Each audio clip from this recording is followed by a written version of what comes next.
கிறிஸ்தவர்களும் தலித்துகளும் பழங்குடி மக்களும் ஒன்று சேர்ந்து அரசியல் ரீதியாக அணிதிரண்டு விட்டால் இந்தியாவின் பிரதமர் இந்த 4 சமூகத்திற்குள்ளாகத்தான் வர முடியும், வேறு யாரும் வர முடியாது. அவ்வளவு பெரிய மக்கள் தொகை கொண்ட மிகப்பெரிய ஒரு சமூகம். ஆனால் நாம் மத ரீதியாகவும் சாதி ரீதியாகவும் இன்னும் பிளவுபட்டு கிடக்கிறோம், பிரிந்து கிடக்கிறோம். அரசியல் ரீதியான விழிப்புணர்வு இல்லாத காரணத்தினால் ஒன்றுபட்டு நம்மால் இருக்க முடியவில்லை. ஈழத்திற்கு நான் நாடாளுமன்ற உறுப்பினர்கள் குழுவில் இணைந்து சென்றேன்.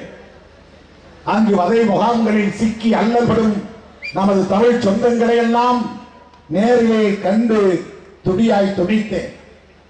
அந்த வேதனைகளை எல்லாம் விட நான் பட்ட வேதனை அங்கு வாழ்கிற பூர்வீக தமிழர்களிலேயே இஸ்லாம் தமிழர்கள், இந்து தமிழர்கள் என்று பிரிந்து கிடக்கிற அந்த கொடுமைதான். சிங்கள இணையர்களுடைய தமிழர்களை, பூர்வீக தமிழர்களை பிளவுபடுத்தி வைத்திருக்கிறார்கள். அதை மிக இலகுவாக நாமும் அங்கீகரித்திருக்கிறோம். பூர்வீக தமிழர்கள் வடக்கு கிழக்கு மாகாணங்களில் வாழ்கிற தமிழர்கள், வடக்கு மாகாணம் கிழக்கு மாகாணம் என்று இலங்கையில் 2 மாகாணங்கள் அடர்த்தியாக தமிழர்கள் வாழ்கிற பகுதிகளாக உள்ளன.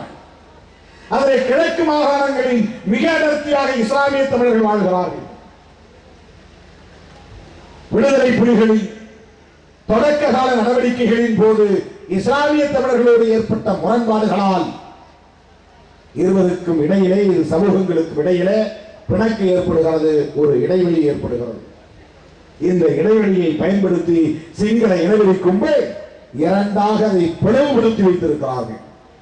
இனி பூர்வீக இந்து தமிழர்களும் பூர்வீக இஸ்லாமிய தமிழர்களும் சேரவே முடியாது என்கிற அளவிலே அவர்கள் பிளவுபட்டு இருக்கிறார்கள்.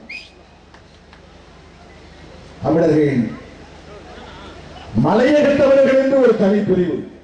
அவர்கள் இந்தியாவில் இருந்து தேயிலை தோட்ட தொழிலாளர் வேலைகளுக்காக அழைத்துச் செல்லப்பட்டவர்கள். கண்டி, நுவரெலியா போன்ற மலைப்பகுதிகளிலே தேயிலை தோட்ட தொழிலாளர்களாக வாழ்கிறார்கள்.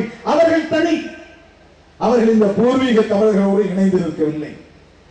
ஆக மலையக தமிழர்கள் ஒரு பிரிவு, இந்து தமிழர்கள் ஒரு பிரிவு, இஸ்லாமிய தமிழர்கள் ஒரு பிரிவு என்று 3 பெரும் பிரிவுகளாக பிளவுபட்டு கிடக்கிறார்கள்.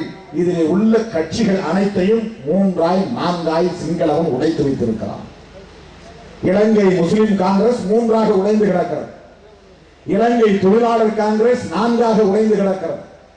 பூர்வீக தமிழர்களின் அரசியல் அமைப்புகள் சுக்கு நூறாக உடைந்து கிடக்கின்றன.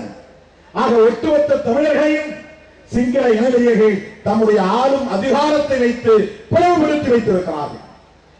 ஆக நான் மிக வேதனைப்பட்டு அந்த முஸ்லிம் தமிழர்களின் தலைவர்களோடு பேசுகிற போது சொன்னேன், இஸ்லாமிய தமிழர்களும் இந்து தமிழர்களும் என்றைக்கு நீங்கள் ஒன்றுபட போகிறீர்கள், நீங்கள் ஒன்றுபடாத வரையில் சிங்கள இனவெறி ஆட்டத்தை தடுக்க முடியாது என்று அவர்களிடத்தில் வற்புறுத்தி விட்டு வந்தேன். ஆக தமிழ்நாட்டில் மட்டுமல்ல, இந்தியாவில் மட்டுமல்ல, இலங்கையில் கூட நாம் இணைந்து நிற்க முடியாத நிலைதான் தொடர்கிறது. ஆக என்னுடைய வேட்கை எல்லாம், என்னுடைய ஆசை எல்லாம் ஓட்டுக்காக அல்ல, தேர்தலில் நின்று வெற்றி பெறுவதற்காக அல்ல. இஸ்லாமிய கிறிஸ்தவ சிறுபான்மை சமூகமும் தலித் சமூகமும் அரசியல் ரீதியாக எழுச்சி பெற வேண்டும், ஒன்றுபட வேண்டும். இது இந்த இயக்கத்தின் அடிப்படை கோட்பாடுகள் ஒன்றாக நாங்கள் ஏற்றுக்கொண்டிருக்கிறோம். நாடாளுமன்ற உறுப்பினராக இருக்கிற தம்பி திருமாவளவனை நாங்கள் நம்பியிருக்கிறோம் என்று இங்கே பேசிய தோழர்கள் குறிப்பிட்டார்கள். மனிதநேய மக்கள் கட்சியை சார்ந்த பொறுப்பாளரும் இதர தோழர்களும் பெரியவர்களும் நம்புவதாக இங்கே பிரகடனம் செய்தார்கள். உங்கள் நம்பிக்கைக்கு பாத்திரமாக திருமாவளவனும் விடுதலை சிறுத்தைகளும் என்றென்றைக்கு நாங்கள் செயல்படுகிறோம். ஏனென்றால் நாங்கள் தேர்தலுக்கு தேர்தல் இந்த ஒற்றுமையை பேசுகிறவர்கள் அல்ல. இப்போது தேர்தல் நேரமே கிடையாது. நாங்கள் நோன்புக்கு நோன்பு வந்து கஞ்சி குடிக்கிறவர்கள் அல்ல.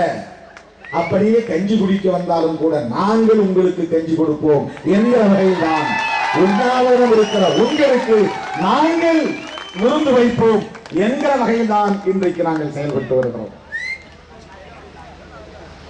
அதிலும் கடந்த 3 ஆண்டுகளாக தொடர்ந்து 3 நாட்கள் நோன்பிருந்து நான் இஸ்லாமிய நண்பர்களோடு இஸ்லாமிய தோழர்களோடு இஃப்தார் விருந்து கொடுத்து வருகிறேன்.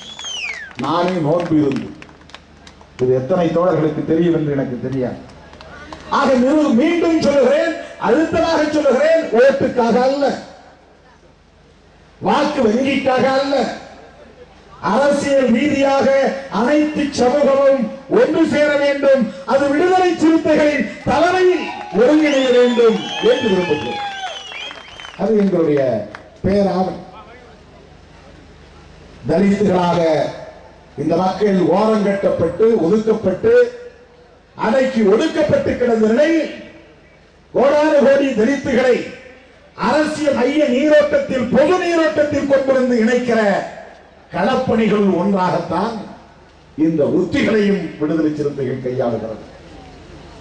சில அம்பேத்கர் பெயரை சொல்லி பிழைப்பு நடத்துகிற பிழைப்புவாதிகள் திருமாவளவன் தலித்துகளை மறந்துவிட்டான், முஸ்லிம்களை தூக்கி பிடிக்கிறான், ஈழத்தமிழர்களை தூக்கி பிடிக்கிறான் என்று சொல்லுகிறார்கள். ஏனென்றால் அவர்களுக்கு விரிந்த பார்வை, பரந்த பார்வை இல்லாத காரணத்தினால் இது குற்றமாக தெரிகிறது, குறுகிய நோக்கமாக தெரிகிறது. விடுதலை சிறுத்தைகள் தலித்துகளுக்காக, தலித்துகளின் தலை நிமிர்வுக்காக போராடி கொண்டிருப்பவர்கள் என்பதற்கு யாரும் சான்றிதழ் தர வேண்டிய அவசியம் இல்லை. மேடை நான் வந்து உட்கார்ந்ததும் தம்பி கொண்டு வந்து கொடுத்தார் சுபாஷ் சந்திர போஸ்.